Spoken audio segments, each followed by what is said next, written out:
Hi, welcome to another edition of the Everlast Power video series. In today's video, we want to address a customer question about duty cycle. What is duty cycle? Well, to begin with, duty cycle is actually a way to classify welders according to capability. And this capability is related to the amount of time a welder can operate continuously without stopping. Now, duty cycle is also a way to classify welders according to how they were intended to be used by the company that manufactured them.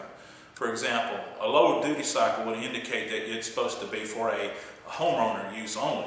A higher duty cycle may be for a medium professional use, or even a super high duty cycle would be for industrial commercial purposes.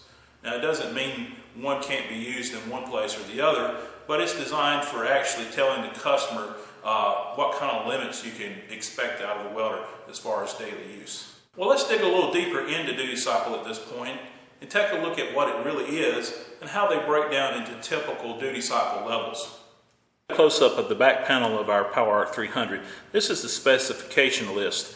Now, most welders, regardless of brand, is going to have this somewhere located either on the front or the back in some kind of style or fashion. We actually have a really good way of breaking down the electrical information on this machine.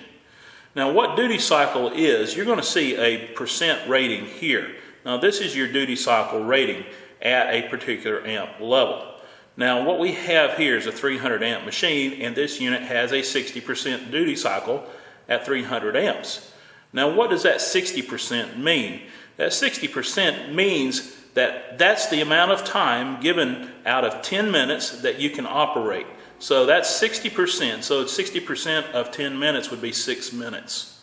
Now, we have a 100% duty cycle rating here, and this is 100% of time out of 10 minutes that you can operate the unit at this level of amperage.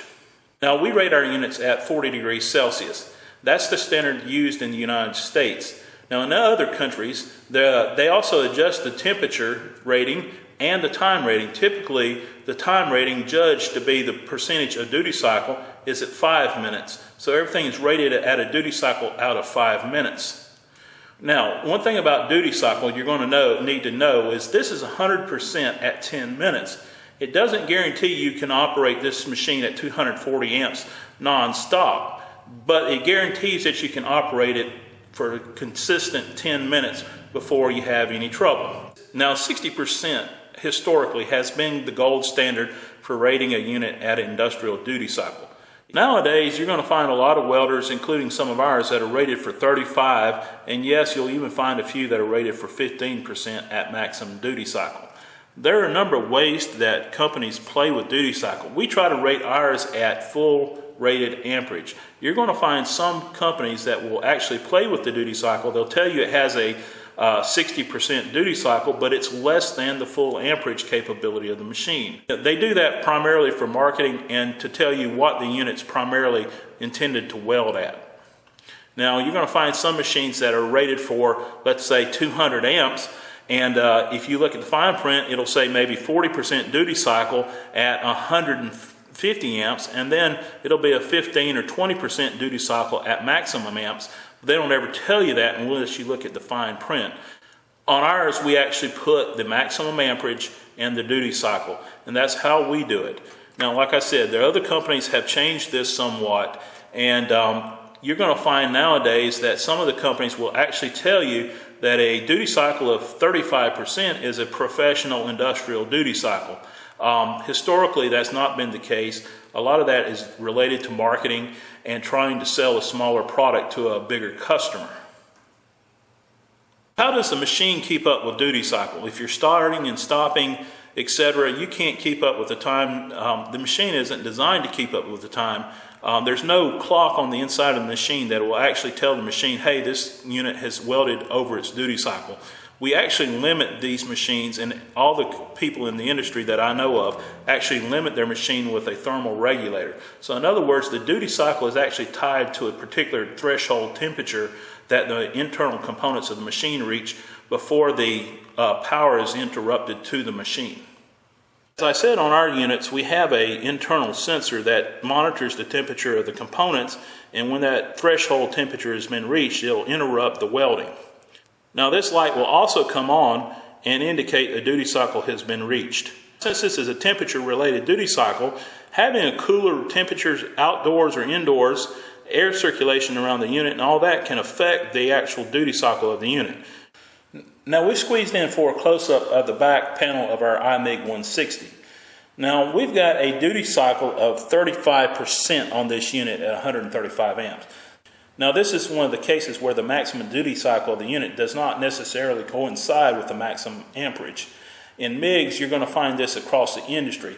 We actually rate ours higher. A lot of the other transformer MIGs and stuff, they will give you a rating of 15%, and it'll show you a rating that's less than the maximum amperage of the unit.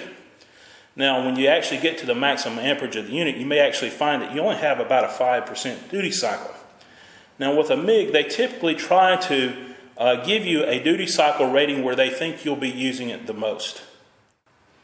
They actually advertise a higher amperage, but they will give you a duty cycle that's really a lot lower than the maximum amperage of the unit. And this is hard to compare because it makes it something like mixing apples and oranges together, and you have to really do your homework on what you're buying when you buy a MIG. Now, a lot of good MIGs, your heavier MIGs are still rated at 50 or 60% at maximum amperage, but your smaller prosumer, smaller commercial units are typically rated at a 15% to 35% rating. A couple of last things here. You can see that this is our PowerTig 250EX, and we've got a rating here of 60% at 250 amps. Now that's the maximum amperage of this unit at 240 volts. Now you're also going to find that some units are actually rated at a higher percent duty cycle than you can actually obtain with the voltage that you have to supply. That means that if a machine is a single phase and three-phase unit, it's going to have a three-phase duty cycle given into it to make you think that you're going to have a higher duty cycle than you actually have. You need to look at the fine print whether that duty cycle is assigned at three-phase or single-phase operation. On this unit, it's for both single-phase and three-phase operation. You have a 60% duty cycle. Now another feature down here is that we have a stick weld symbol down here, and with this stick weld symbol we're actually giving you the maximum amperage of stick welding at this percent duty cycle. You have a 35% duty cycle at 200 amps. Now of course our duty cycles can be found online listed for every unit. If you have any problems finding it or you need any more questions answered about our units or our duty cycles on our units, please give us a call.